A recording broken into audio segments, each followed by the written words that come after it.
Obrigado mesmo. Gente, eu recebi um e-mail.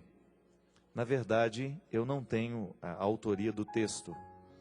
Eu só sei que foi escrito por uma psicóloga. São esses e-mails que às vezes chegam encaminhados, né? Eu não gosto muito disso não, mas esse aqui eu achei interessante. Que às vezes entope a caixa de e-mail da gente, né? Lindo, só coloca assim, lindo, aí você abre, é um vírus. Já viu isso? O e-mail mais lindo que eu recebi, aí clica, é um vírus. O que pode criar um monstro? O que leva um rapaz de 22 anos a estragar a própria vida e a vida de outras duas jovens por nada? Será que é índole? Talvez. A mídia? A influência da televisão? A situação social da violência? Traumas? Raiva contida? Deficiência social ou mental? Permissividade da sociedade? O que faz alguém achar que pode comprar armas de fogo, entrar na casa de uma família, fazer reféns, assustar e desalojar vizinhos, ocupar a polícia por mais de 100 horas e atirar em duas pessoas inocentes? O rapaz deu a resposta. Ela não quis falar comigo. A garota disse não, não quero mais falar com você. E o garoto, dizendo que ama, não aceitou um não. Seu desejo era mais importante. Não queria ser mais um desses psicólogos de Araque que infestam os programas vespertinos de televisão que explicam tudo, de maneira muito simplista, e falam descontextualizadamente sobre a vida dos outros sem serem chamados. Mas ontem, enquanto não conseguia dormir pensando nesse absurdo todo, pensei que o não da menina Eloá foi o único. Faltaram muitos outros nãos nessa história toda.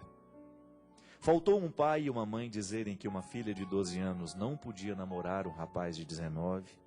Faltou uma outra mãe dizer que não iria sucumbir ao medo e iria lá tirar o filho do tal apartamento a puxões de orelha. Faltou outros pais dizerem que não iriam atender ao pedido de um policial maluco de deixar a filha voltar para o cativeiro de onde, com sorte, já tinha escapado com vida. Faltou a polícia dizer não ao próprio planejamento errôneo de mandar a garota de volta para lá. Faltou o governo dizer não ao sensacionalismo da imprensa em torno do caso, que permitiu que o tal sequestrador conversasse e chorasse compulsivamente em todos os programas de TV que o procuraram. Simples assim. Não. Pelo jeito, a única pessoa que disse não nessa história foi punida com uma bala na cabeça. O mundo está carente de nãos. Vejo que cada vez mais os pais e professores morrem de medo de dizer não às crianças. Mulheres ainda têm medo de dizer não aos maridos. E alguns maridos temem dizer não às suas esposas. Pessoas têm medo de dizer não aos amigos. Noras que não conseguem dizer não às sogras, chefes que não conseguem dizer não aos subordinados, gente que não consegue dizer não aos próprios desejos. E assim são criados alguns monstros. Talvez alguns não cheguem a sequestrar pessoas, mas têm pequenos surtos quando escutam um não, seja do guarda de trânsito, do chefe, do professor, da namorada, do gerente do banco. Essas pessoas acabam crendo que abusar é normal, é legal. Os pais dizem, não posso traumatizar o meu filho. E não é raro eu ver alguns tomando tapas de bebês com 1 ou 2 anos. Outros gastam o que não têm em brinquedos todos os dias e festas de aniversários faraônicas para suas crias. Sem falar nos adolescentes. Hoje em dia é difícil ouvir alguém dizer, não, você não pode bater no seu amiguinho. Não, você não vai assistir a uma novela feita para adultos. Não, você não vai fumar maconha enquanto for contra a lei. Não, você não vai passar a madrugada na rua. Não, você não vai dirigir sem carteira de habilitação. Não, você não vai beber uma cervejinha enquanto não fizer 18 anos. Não, essas pessoas não são companhias para você. Não, hoje você não vai ganhar brinquedo ou comer salgadinho e chocolate. Não, aqui não é lugar para você ficar. Não, você não vai faltar na escola sem estar doente. Não, essa conversa não é para você se meter. Não, com isso você não vai brincar. Não, hoje você está de castigo e não vai brincar no parque. Crianças e adolescentes que crescem sem ouvir bons, justos e firmes, nãos, crescem sem saber que o mundo não é só deles. E aí, no primeiro não que a vida lhe dá, e a vida vai lhe dar muitos, surtam, usam drogas, compram armas, batem em professores, furam o pneu do carro do chefe, chutam mendigos e prostitutas na rua e daí por diante. Não estou defendendo a volta da educação rígida e sem diálogo. Pelo contrário, eu acredito piamente que crianças e adolescentes tratados com amor real, sem culpa, tranquilo e livre, conseguem perfeitamente entender uma sanção do pai ou da mãe, um tapa, um castigo, um não. Intuem que o amor dos adultos pelas crianças não é só prazer, mas é também responsabilidade. E quem ouve uns nãos de vez em quando, também aprende a dizê-los quando é preciso. Acaba aprendendo que é importante dizer não a algumas pessoas que tentam abusar de nós de diversas maneiras, com respeito e firmeza, mesmo que sejam pessoas que nos amem. O não protege, o não ensina, o não prepara.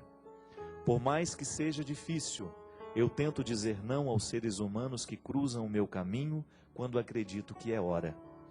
E tento respeitar também os nãos que recebo. Nem sempre consigo, mas tento. Acredito que é aí que está a verdadeira prova de amor. E é também aí que está a solução para a violência cada vez mais desmedida e absurda nos nossos dias. Queria que aplaudisse esse texto, minha gente. Vocês que estão aqui no rincão.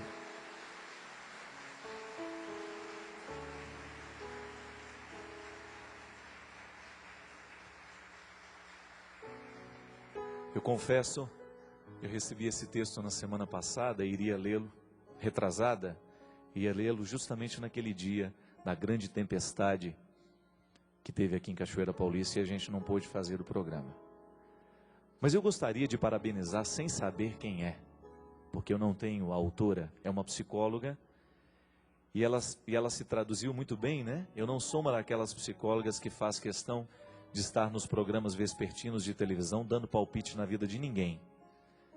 Mas ela se propôs a fazer uma reflexão, gente, absolutamente válida para os dias de hoje. E foi muito interessante, né? A única pessoa que foi punida nessa história da Eloá, que eu não gostaria que caísse no esquecimento, foi justamente a própria Eloá. A única que disse não. Eu não quero falar com você. Mas o não foi tardio. Porque outros nãos precisariam ter sido ditos ao longo do processo. Outras realidades deveriam ter sido impostas como negativas. Não, isso não é possível. Não pode namorar desse jeito. Não é possível uma menina de 12 anos já estabelecer um relacionamento de namoro com um rapaz de 19. São mundos diferentes. Minha gente, cada vez mais eu me convenço, e eu falo até aqui no meu livro do sofrimento, que as grandes tragédias, elas são alimentadas aos poucos. Grandes tragédias acontecem a partir de pequenos descuidos. É interessante que uma tragédia, quando ela acontece, ela é uma junção de uma série de pequenos detalhes que foram desconsiderados.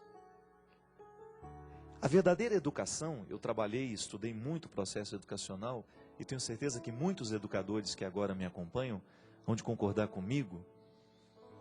Um processo educacional, ele só pode ser saudável a partir do momento em que há um equilíbrio entre sim e não.